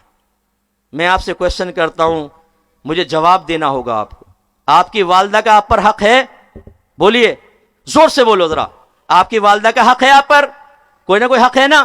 والد کا حق ہے، بیوی کا حق ہے، بچوں کا حق ہے، آپ کے ماتحت کا حق ہے، کچھ دین کا بھی حق ہے یا نہیں ہے؟ کریں اپنے آپ سے سوال، دین کا کوئی حق نہیں ہے ہمارے اوپر؟ اسی کی برکت سے تو جنت ملے گی۔ ورنہ کہ ہندو بھی نیک ہو سکتا ہے بظاہر کہ اپنی ماں کی خدمت کرے، باپ کی خدمت کرے، غریبوں کے اندر چیزیں تقسیم کرے، این جی اوز قائم کر لے، اور بلا امتیاز جیسے باہر کے این جی اوز ہوتی ہیں، مسلمان ہیں کافر ہیں سب کو وہ کھلا رہے ہیں پلا رہے ہیں انسانیت کے نام پر، لیکن کیا وہ جنت میں جائیں گے؟ نہیں. کیوں؟ دین نہیں ہے. انہیں دنیا میں اللہ عزت دے دے گا، آخرت میں کچھ بھی نہیں ہے. یہ دین کی برکت ہے کہ یہ ہمیں جنت کے اندر لے کے جائے گی. اس لیے میں آپ سب سے گزارش کرتا ہوں، سمجھیے دین کا بھی ایک حق ہے جو آپ کو مجھے ادا کرنا ہوگا، اور پھر میدان محشر میں جو وی وی آئی پی پروٹوکول ملنے والا ہے وہ دین کی برکت سے ملے گا، وہ دین کی تعلیمات پر عمل پیرا ہونے سے ملے گا. لہذا جو ہم نے باتیں عرض کی اب ان کی طرف آ کر ہمیں وہ اختیار کرنی ہے، اور وہ کیا ہے؟ نمبر 1 ہمیں عالم اور مفتی تیار کرنے اور لیڈر تیار کرنا ہے. اس کے لیے خدا را 2 طرح کے کام کیجئے. ایک افرادی قوت فراہم کریں، آپ خود عالم بنیں، مفتی بنیں. اپنے بچوں کے لیے نیت کریں کہ ایک بیٹا ایک بیٹی کو میں عالم اور مفتی بناؤں گا. لیڈرشپ کا بھی ذہن میں نہ رکھیں، انشاءاللہ بچے پڑھیں گے، اللہ تعالیٰ ان کو ابھارے گا، وہ اچھا کام کریں گے، انشاءاللہ اچھے اچھے لیڈر پیدا ہوں گے. ہم جس طرح محنت کر رہے ہیں، رات دن ہماری اکیڈمی میں ہم علماء کرام پر محنت کر رہے ہیں، مفتیان کرام پر، لڑکوں پر، لڑکیوں پر. ہمارے حفظ و ناظرہ کا نہیں ہے، یہ بچہ بھی ہمارے ادارے سے فارغ شدہ ہے. امجد صاحب نے بھی مجھے سعادت بخشی ہے، شروع میں علم دین سیکھا ہے اور ماشاءاللہ ہماری اکیڈمی سے فارغ شدہ ہیں. ایسے سینکڑوں بچے ماشاءاللہ سیکھ کر عالم بن کر اپنے ادارے کھول کر، ہمارا مشن ہے عالم اور مفتی تیار کرنا. اور انشاءاللہ میری یہ بات لکھ لیں، پتہ نہیں میں زندہ رہوں یا نہ رہوں، ایک وقت آئے گا انشاءاللہ آپ سینکڑوں لیڈرز دیکھیں گے اہل سنت میں، اور جب دیکھیں گے ان میں آپ کاؤنٹ کر کے دیکھیے گا انشاءاللہ مجھے یقین ہے اس میں ایک بڑی کثیر تعداد کا تعلق الفرقان اسکالرز اکیڈمی سے یا اس کے جو شاگرد رہے ہمارے علماء تیار ہوئے ان کا حصہ ہوگا، کیونکہ ہمارا مشن ہے. آپ سب اہل سنت تقریباً بیٹھے ہوئے ہیں، میں آپ سے پوچھتا ہوں عورتوں میں آپ کا لیڈر کون ہے؟ جواب دو نا ذرا مجھے. سوائے سر شرم سے جھک جانے کے اور کوئی نہیں ہے. ایک بھی عورت لیڈر نہیں ہے ہمارے درمیان جو عورتوں کو ڈیل کرے، ان کو لیڈ کرے اہل سنت کی. دوسرا، اس کے لیے آپ نے کیا کوشش کی؟ پھر سر جھک جائے گا. تیسرا، آپ نے اس کے لیے کچھ سوچا؟ کبھی سوچا آپ نے کہ عورتوں کا بہت بڑا حصہ کچھ ایسی عورتوں کی طرف چلا جاتا ہے کہ جو ہمارے مسلک اور مذہب کی نہیں ہیں، اور وہ بعض اوقات تو کفریات ذہن کے اندر بھر جاتی ہیں، ان عورتوں کا کیا بنے گا؟ سوچا ہے کبھی؟ پھر ہمارا سر شرم سے جھک جائے گا. بے حسی، بالکل سخت دلی دین کے ساتھ. تو اس لیے اب جیسے یہ بچہ نے ماشاءاللہ دیکھیں کتنے حافظ تیار کیے، 1 سال ہو گیا ان کے ادارے میں درس نظامی بھی ہو رہا ہے. میں نے پوچھا تھا کہ بچیاں پڑھ رہی ہیں کہ نہیں، انہوں نے بتایا کہ نیکسٹ ایئر سے انشاءاللہ بچیوں کو بھی، کیونکہ ابھی جگہ کی تنگی ہے، انشاءاللہ وہ بھی آئیں گی. تو میں آپ سے گزارش کرتا ہوں آپ خود بھی آئیے، اپنے بچوں کو لائیے، ان کے ادارے میں داخل کرائیں. اور جہاں اہل سنت کے کام کر رہے ہیں، ہمارے اندر کوئی تنگ نظری نہیں ہے، بالکل تنگ دلی نہیں ہے. اہل سنت کو ہونا چاہیے، ادارہ اچھا ہونا چاہیے، آپ وابستہ ہوں، عالم بنیں، مفتی بنیں، اپنے بچوں کو لے کر آئیں، تاکہ جب بروز قیامت پوچھا جائے کہ قرب قیامت کے وقت اگر اللہ تعالیٰ فرمائے کہ میرے دین کو تقویت دینے والے کون ہیں، تو ہم فخر سے کھڑے ہو جائیں کہ اللہ تعالیٰ میں خود بھی آیا، میں نے زوجہ کو عالمہ بنایا، اپنے بچوں کو عالم مفتی بنایا، بچیوں کو عالمہ مفتیہ بنایا. اے اللہ میں نے ادنا سی کوشش کی، انشاءاللہ عزت ملے گی. ایسا نہ ہو کہ ہمارا سر شرم سے جھک جائے کہ واقعی میں نے تو دین کے لیے کبھی نہیں سوچا. میری شرٹ، میرا ہیئر اسٹائل، میرے دوست، میری سگریٹ، میرے پان، میری جاب، میری بیوی، میرے بچے، میرے ماں، میرا باپ، میرا کاروبار، میرا گھر، میری اسکوٹر، میری کار، اس سے باہر ہی نہیں نکلا. میں تو میرا دین تو کبھی نہیں آیا میری زبان کے اوپر کہ میرا دین. کیا پھر میدان محشر میں ہمیں فخر حاصل ہوگا؟ یہ شرمندگی ہوگی. دوسرا یہ کہ مالی سپورٹ. صحابہ کرام علیہم رضوان نے جب سرکار نے چندہ مانگا ہے نا دین کے لیے، یوں لا کر دیا. صدیق اکبر کا واقعہ آپ نے سنا، پورے گھر کا سامان لا کر دے دیا. ہم تو آپ سے یہ نہیں کہتے کہ آپ پورا سامان لے کر آئیں.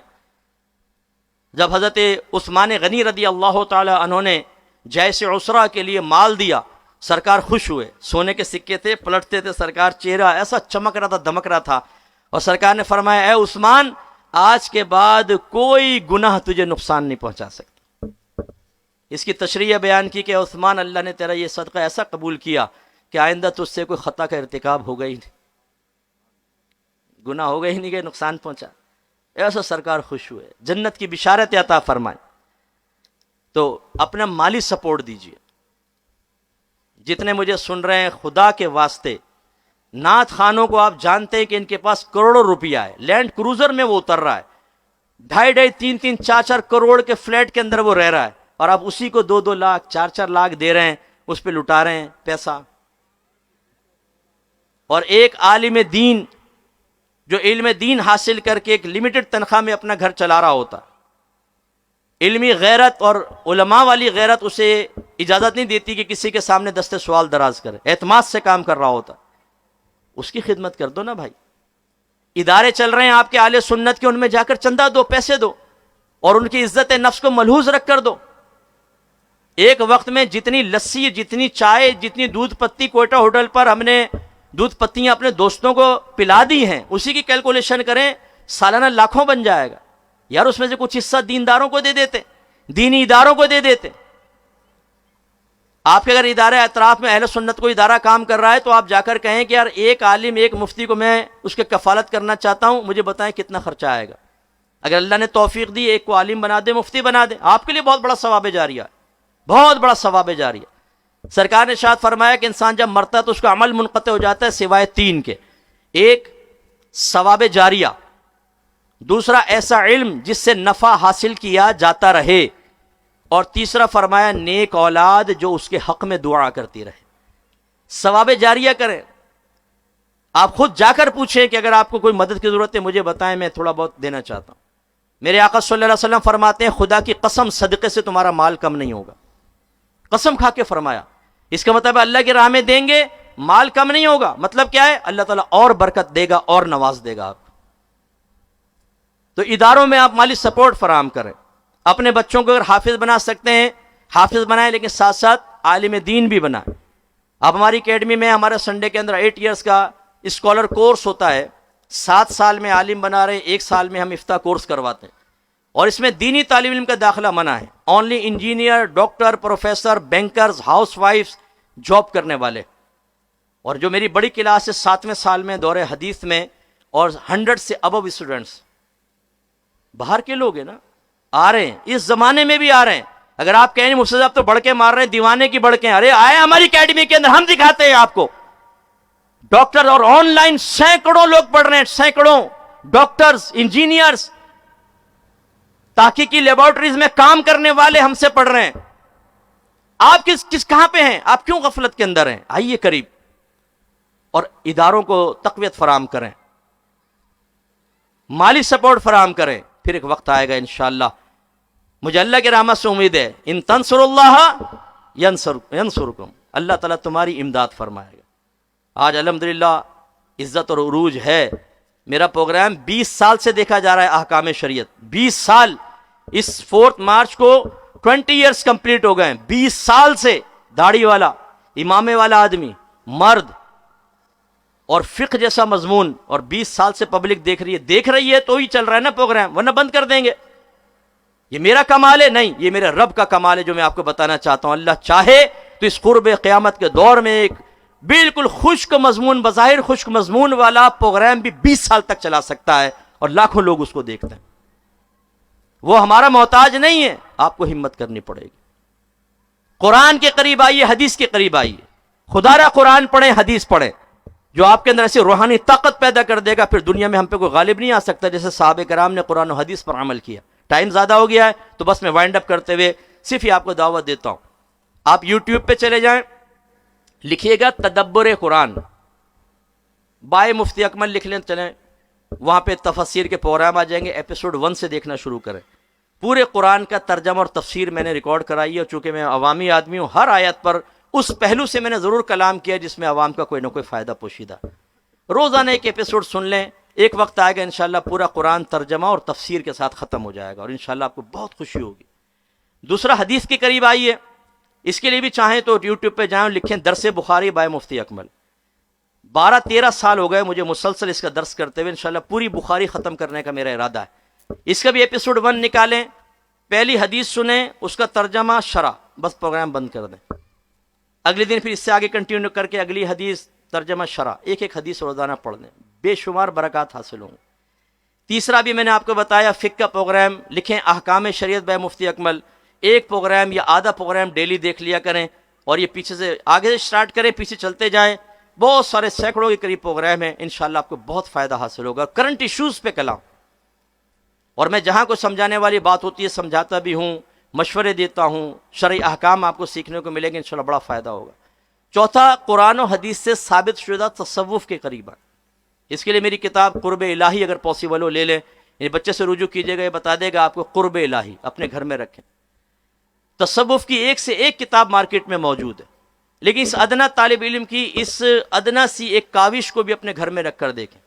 ساری آپ تصوف کتابیں سامنے رکھیں، ایک میری قرب الہی بھی پڑھ لیں، پھر اپنے آپ سے خود ہی فیصلہ کر لیجئے گا کہ اس دور کے اعتبار سے جامع اور ٹو دا پوائنٹ کتاب کون سی، اور ایک نوجوان کو ایک کامل رہنمائی فراہم کرنے کے لیے، ماں باپ کو ان کی اولاد کو فرما بردار بنانے کے لیے کون سی کتاب زیادہ مؤثر کردار ادا کر سکتی ہے. آپ جب پڑھیں گے تو آپ کو فائدہ ہوگا. ایک میری کتاب آپ یہ لے لیں، وہ فقہ سے متعلق ہے، طہارت کے مسائل و احکام. آج اپنے گھر میں جائیں، پہلے تو اپنے آپ سے پوچھیں آئینے میں، کپڑے پہ احتلام کے قطرات لگ جائیں تو اس کو پاک کرنے کا شرعی طریقہ کیا ہے؟ بیڈ کی چادر کے اوپر لگ جائے تو پاک کیسے ہوگی؟ صوفے پہ لگ جائے تو کیسے؟ گدے پہ گندگی لگ جائے کیسے پاک کریں گے؟ اپنے آپ سے کویشچن کیجئے گا، جواب آتا ہے؟ اگر نہیں آتا تو آپ کیسے ناپاک اور کیسے گندگیوں کے اندر جی رہے ہیں؟ سیکنڈ، اپنے گھر کی بہنوں سے کویشچن کریں، پوچھیں ان سے کہ ان تمام چیزوں کو پاک کرنے کا شرعی طریقہ کیا ہے، وہ بتاؤ ذرا. اگر آپ کے گھر کی خواتین جواب دے دیں تو ایسی بہن کو میری طرف سے سلام، اللہ ان کو بڑی عزت عطا فرمائے کہ ماشاءاللہ صاحبہ علم آپ کے گھر میں ہے. اور اگر ایسا نہیں ہو کہ مجھے تو نہیں پتا، میں تو سارا اٹھا کے واشنگ مشین میں ڈال دیتی ہوں، گھما دیتی ہوں، پاؤڈر ڈالا، یہ کر کے نکالا نچوڑ کے، اسی ناپاک اور گندے پانی میں مزید ڈال کر تھوڑا اور پاؤڈر ڈال کے اس کو چلا دیتی ہوں، ان کپڑوں کو لے کے ٹب میں پانی بھرتی ہوں، انہیں اس میں یوں کرتی ہوں، ایک دفعہ، دو دفعہ، تین دفعہ، پھر سائیڈ میں، پھر دوسرے ایک دفعہ، یہ سارا پانی ناپاک، کیونکہ پہلے ناپاک تھے، اسے ہٹا کے پھر پھینک دیا، نیا پانی لیا، پھر یہ اس میں ڈالے، جیسے یہ ناپاک اس میں لگے گا وہ ناپاک، آخر تک ناپاک.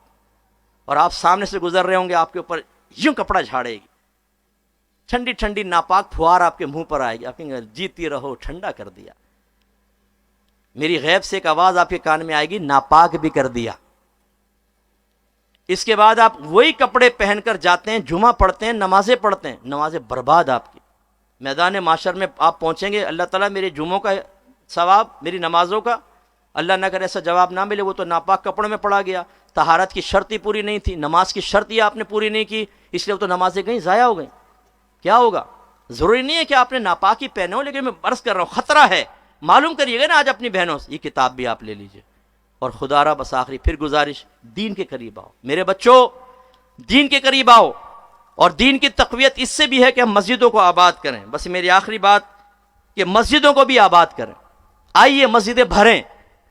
ہمارے ویسے رمضان آ رہا ہے، ماشاءاللہ ہمارے بہت سے بھائی جوش میں آئیں گے.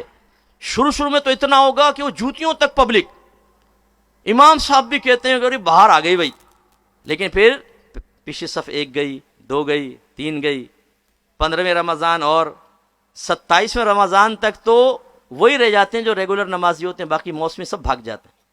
حتیٰ کہ جو یہ مینڈکی موسمی حفاظ ہوتے ہیں، ناراض مت ہوئیے گا، بے عمل قسم کے، داڑیاں نہیں ہوتی لیکن پیسہ کمانے کے لیے، قرآن بیچنے کے لیے وہ داڑھی بڑھا لیتے ہیں، اور آ کے وہ تراویح پڑھائی، 27ویں جیسی ختم ہوئی، پیسے لیے پہنچ گئے نائی کے پاس. ہاں بھائی کیا کرنا ہے تجھے نہیں پتا، پپو بنانا ہے، صاف کیا، پہنچ گئے جی زمزمہ اور طارق روڈ بہنوں کی زیارت کرنے کے لیے. ایسے حافظوں کو تو ہم کھڑا کر دیتے ہیں، ہمیں نہیں پتا کہ فراڈ کرتا رہا ہے پوری زندگی، لڑکی بازی کرتا رہا ہے، فٹ پاتھوں پر سیٹیاں بجاتا ہے، گالیاں بکتا ہے، رمضان میں داڑھی رکھ لی ہم کھڑا کر دیتے ہیں مصلی پر. ایسے بغیرت کو کیوں کھڑا کرتے ہیں آپ؟ یہ اس قابل ہے کہ اس کو کھڑا کرے؟ یہ دین کا مذاق اڑانے والا یہاں سے فارغ ہوگا پھر سارا سال دین کا مذاق اڑاتا رہے گا. ایسے فاسق فاجر کو عزت دینے کی اجازت نہیں ہوتی ہے. ہم نے دین کو ختم کیا ہے نا. مسجدوں کو آباد کرو. بس یہ آخری بات کہہ رہا ہوں، آج ہم میں بہت سارے ایسے ہیں جو نماز نہیں پڑھتے، بہت سے ایسے بیٹھے ہوں گے جنہوں نے کئی دن سے فجر کی نمازیں نہیں پڑھی، بلکہ کئی مہینوں سے. کیوں؟ بہت سے ایسے ہوں گے جو روزہ نہ رکھنے کا ارادہ رکھتے ہوں گے، اور کس وجہ سے؟ یار بھوک برداشت نہیں ہوتی، میں سگریٹ نہیں چھوڑ سکتا، گٹکے کے بغیر میں نہیں رہ سکتا، چائے بہت ضروری ہے، نسوار بہت ضروری ہے. شرم نہیں آتی؟ کیوں ہم ایسا کرتے ہیں؟ اس لیے کہ اس کے ساتھ مادی چیز نہیں ہے، مادی فائدہ نہیں ہے. اگر آپ کی گورنمنٹ آف پاکستان اعلان کر دے جو نوجوان 5 وقت نماز با جماعت ادا کرے گا ہر نماز کے بدلے اس کو 50,000 روپے ملیں گے. کتنے ہو گئے ایک دن کے؟ 2.5 لاکھ. مہینے کے کتنے ہو گئے کیلکولیشن کر لیں. اب وہ نوجوان سے آپ کہے یار تو کیوں نماز پڑھ رہا ہے, پی ایس ایل کا میچ چل رہا ہے, کہے گا بھاڑ میں جا, ایک نماز کے 50 ہائی لائٹس دیکھ لیں گے یار چھوڑ. دوست کہیں گے یار بیٹھا رہے, بولیں گے بھاڑ میں جاؤ, اللہ کا کھایا ہے اس کی اطاعت بھی کرنی چاہیے. سوچے بدل جائیں گے. رات میں کتنے لیٹ سوئیں, الارم لگا کر سوئیں گے, امی اٹھائیں گی. ابھی تو ماں یہ کہتی ہے نہیں بیٹے کو نہ اٹھاؤ, ساری نائٹ کی جاب کر کے آیا بیچارہ سو رہا ہے تھکار کے, پھر تو لات مارے گی, اٹھ کم بخت, اللہ کی کھاتا ہے بات, دشمن شیطان کی مانتا ہے, جا نماز پڑھ. سوچ بدل گئی. رمضان کا ایک روزہ رکھیں, گورنمنٹ اعلان کر دے 1 لاکھ روپے ملیں گے. ہر ہٹا کٹا نوجوان جو پہلے روزے چھوڑنے کے لیے تیار تھا وہ ہر طرح کی قربانی دینے کے لیے تیار ہوگا. اگر اعلان ہو جائے کہ جو داڑھی رکھے گا اسی کو گورنمنٹ جاب ملے گی اور ہر مہینے 1 لاکھ روپے داڑھی الاؤنس دیا جائے گا, پھر ہمارا عشق رسول دیکھیں. پھر تو امی بھی کہے گی بیٹا داڑھی رکھ لے, اور آپ جواب میں کہیں گے امی آپ ہی تو کہا کرتی تھی کہ کوئی لڑکی بھی نہیں دے گا. ارے میں تو ایسی کہتی تھی بیٹا ایسی چاند سے دلہن نہ ہوں گی, بس تو داڑھی رکھ لے میرا بچہ, گورنمنٹ جاب علیحدہ داڑھی الاؤنس علیحدہ. ارے امی جان آپ کے دلائل بدل کیسے گئے؟ قائد اعظم صاحب تشریف لائے, اور اسی سے آپ اندازہ کر لیں کہ بعد وفات بھی تصرفات ختم نہیں ہوتے. آپ اولیاء کے تصرفات کا انکار کرتے ہیں, قائد اعظم صاحب کا تصرف دیکھ لیں, اتنا پاور قائد اعظم کے اندر. ذہن بدل جائیں گے. وہی بیوی جس کو آپ یہ کہتے ہیں کہ برقع پہن لے, تیرے جسم کو لوگ گندی نگاہوں سے دیکھتے ہوں گے اور گندے خیالات لاتے ہوں گے اور اچھے لوگ مجھے بےغیرت کہتے ہوں گے, برقع پہن لے. وہ کہتی خبردار, گھر چھوڑ کے چلی جاؤں گی, نہیں کروں گی. اسے یہ کہیں کہ دیکھ اگر تو برقع پہنے گی نا, ہر مہینے سونے کا ایک سیٹ, 50,000 روپے پاکٹ منی, کیا خیال ہے تیرا؟ وہ کہے گی برقع کہاں ہے یہ بتاؤ, پہلے مجھے اچھی سی ابایا تو دلوا دو. کہاں گئی تمہاری سوچ اور فکر؟ یہی جو بہنیں ہماری دین کے خلاف چلتی ہیں اور دین کا مذاق اڑاتی ہیں, انہیں نقاب کا کہہ دو تو کہتی ہیں جی مولوی نے ہماری زندگی تنگ کر دی. اللہ نے کرونا پیدا کیا, عورت تو عورت, مرد بھی چہرہ چھپانے لگا, بتاؤ اسے بھی نقاب پہننا پڑا. پھر یہ نقاب پہن کے گھوم رہی ہیں بازار میں. پہلے تمہیں کہا تھا نقاب پہن لو تو مولوی ہوگا بیڑا غرق ہو جائے, لیکن کرونا صاحب تشریف لائے تو سلوٹ کیا, کرونا تجھے سلام, اور یہ پہن لیا صاحب. اللہ تعالیٰ نے بھی دنیا کی ہر عورت کا نقاب کروا دیا. اس سے پتہ چلا اللہ تعالیٰ ہمارا محتاج نہیں, چاہے تو عورتوں کے چہرے ڈھک دے, انگریزنیوں کے منہ ڈھک دیے, بتائیے, مسلمان تو دور کی بات. تو یہ جو ہماری ایک روش ہے دین سے بغاوت والی, خدا را اس کو ختم کریں. آئیے دین کی طرف, آئیے مذہب کی طرف. کوئی ہمیں دیکھے تو کہے یہ ہے نبی کریم کا سچا غلام, ہمیں کوئی دیکھے تو کہے کہ ہاں یہ ہے دین کا محافظ, دین کو پروٹیکشن دینے والا. ہماری اپنی شناخت ہے, پہچان ہے. مجھے امید ہے انشاءاللہ آج کے بیان کو آپ تھوڑا سا غور سے سماعت فرما کر اپنے ذہن میں محفوظ رکھ کر تھوڑا سا غور و تفکر کریں گے اور اپنی عملی زندگی میں تھوڑا سا چینج لے کر آئیں گے. اللہ تعالی ہم سب کو عمل پیرا ہونے کی توفیق عطا فرمائے. وآخر دعوانا ان الحمدللہ رب العالمین. میری کوئی بات آپ کو ناگوار گزری ہو, کوئی انداز سے آپ ہرٹ ہوئے ہوں, پہلے کسی بیان سے کوئی بھی ہوا, میں سب سے معافی کا خواستگار ہوں. میں جلد تک اڑتا ہوں تو ایسی باتیں کہہ دیتا ہوں, باقی میں ادنا ہوں آپ اعلیٰ ہیں, مجھے معاف کر دیجیے گا. اللہ تعالیٰ معافی کی بھی توفیق عطا فرمائے.